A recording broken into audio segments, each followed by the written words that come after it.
Dear fellow citizens, we have one of the finest Prime Minister of our country. Sri Modi ji is one of the hardest and longest working Prime Minister ever we had in this country.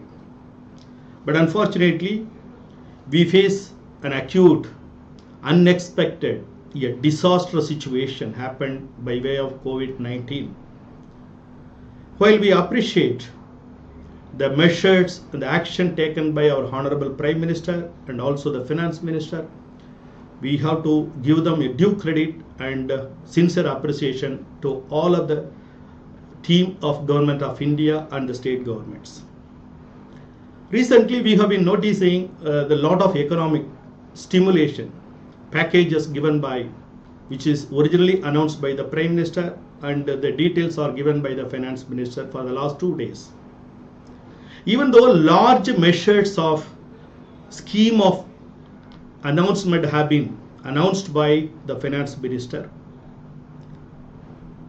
the last 2 days, either the market or the industrialist, business people or the common public not shown much enthusiasm about this proposal.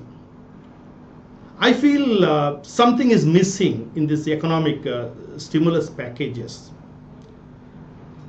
What is that? Why that is missing? As a person in a financial field for the last 30 years and also have a working experience of more than 13 years in a multinational company, I thought I would suggest something. Of course, my job is not to only highlight the problems. Of course, I highlight the problems and also highlight the issues, and also I am trying to give some solutions within my knowledge to the government. I directly, by this message, appeal to the Prime Minister and the Finance Minister and their team to consider the following suggestions. The number one, that most of our decision making, most of our policies are framed, they are assisted to the minister by the IAS and IRS and bureaucrats. I wish to point out one thing in this issue is that these IAS officers and IRS officers and the bureaucrats, they are all trained for administering things and executing the provisions of the law. They are not trained to be the thinking of developing the economy. They are specialists in administering and executing the provisions of various policies and the provisions.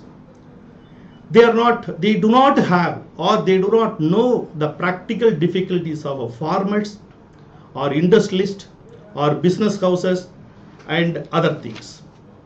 So friends, what I suggest that, I suggest to the Prime Minister and the Finance Minister to form an expert committee which consists of top industrialists, business houses, farmers, export houses. These committee, they know the practical difficulty of each and every field where they are working, they have been facing. They will give a practical suggestion to the government that what would be the appropriate measures to be taken, especially this kind of a critical situation. The panel or the expert may consist of from somebody north, someone from east and west and south, so that they know the business culture and the people culture across the India.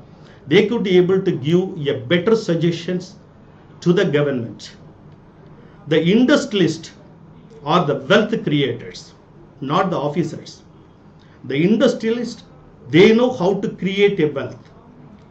Number two suggestions I would like to give to the government, there should be a structural changes in the government functioning.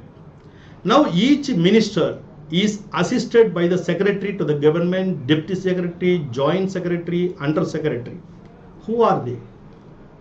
They are all IAS officers. They are all group 1 officers. They are all come through UPSC examination.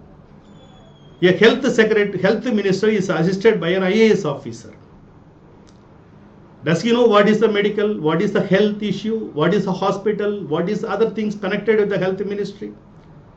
So my recommendation, my suggestion to the government, you keep this lobby, IAS lobby. In addition to that, each ministry need to have one expert of the respective field as in the rank of secretary to the government to work on a full-time basis to the minister, so that they will be able to give a better policy framing ideas. Instead of executing, the officers can execute. To frame the policy, we need to have such a kind of expert. So this could give a different dimension in framing the policy of the government, address the various issues of the various sectors of the stakeholders of this country. Friends, in addition to that, I would like to suggest something. Recently, the policies, economic measures have been announced. Is it going to give adequate liquid infusion into the system to revive the economy or reboot the economy? At present, what we all expect that enough liquidity infusion into the system so that the system will try to recover, the economic will recover, and there will be more prosperity will happen. So as a person working in the financial services, I give the following suggestions. One is that please remove the long-term capital gains. Once you do that, there will be enough and multi-fold jump in the volume of business in the stock market and also in the commodity market. So whatever you lose by way of capital gains, which can be recovered, the government can recover by way of STT and CTT, because the volume will jump. Number two, waive of the interest for 2 months or 3 months for all the industries across the large scale industry or a small scale industry or MSME or the farmers, all sections, instead of postponing or instead of giving moratorium of loan repayment. With the same interest, in fact, is going to be an additional interest for even 3 months, which we are going to delay in the payment.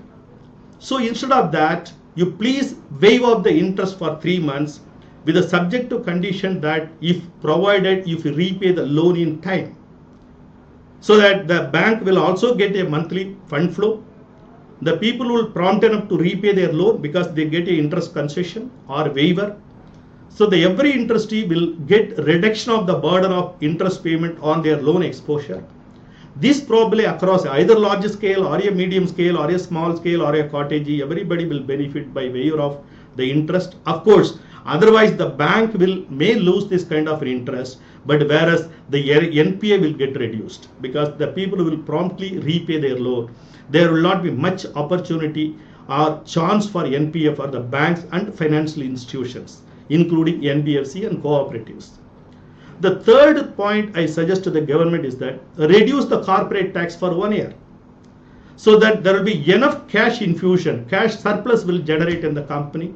That will motivate, that will encourage all the industries to work more, to do more production and more volume. Thereby, you may lose by way of tax, but other way you get enough or the increased collection on the production value by way of GST. The same way for individuals, reduce the personal tax percentage for a period of 1 year, so that every individual, depending upon the level of status for payment of income tax and level of the income, and they will have enough cash surplus in their hand, which they will spend and do that spending.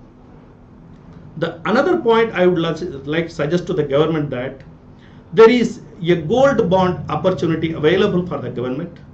I suggest that the government can initiate gold bonds to all the religious institutions. I insist that all religious trust and religious temple, I include all, not a particular religion. I include all religious trust and religious temple which have lot of money by way of gold, by way of other assets, including liquidity of cash. These gold bonds can be issued to the temples and the trust. So instead of holding a gold or an asset, they may hold the gold bond issued by the sovereign government. They will also get at a reasonable rate of interest, maybe at a subsidies or a reduction of rate of interest, so that they get secure.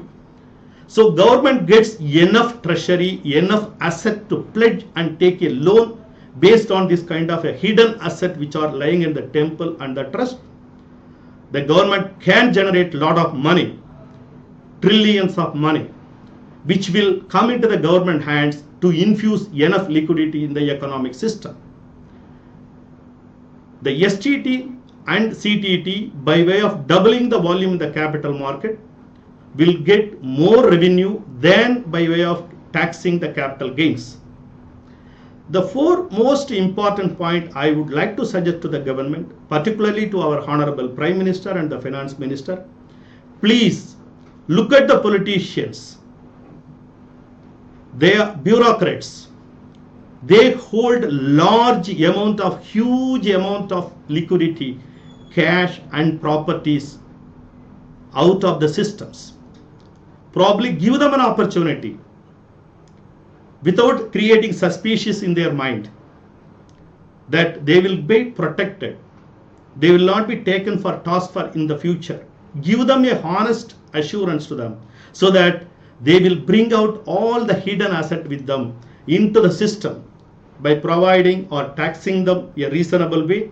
But there should be an assurance that irrespective of the political party affiliation or current servicing bureaucrat or retired bureaucrat, whatever they have, they can bring it to the system. Probably that would bring a large amount of money to the treasury of the government, which can be infused into the economy to build up or reboot the economy, revive and bounce back. One more suggestions I would like to suggest to the government, that they abolish the ration shops.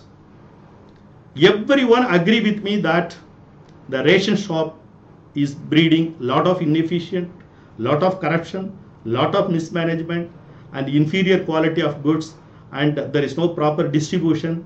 The benefit does not go to the deserves.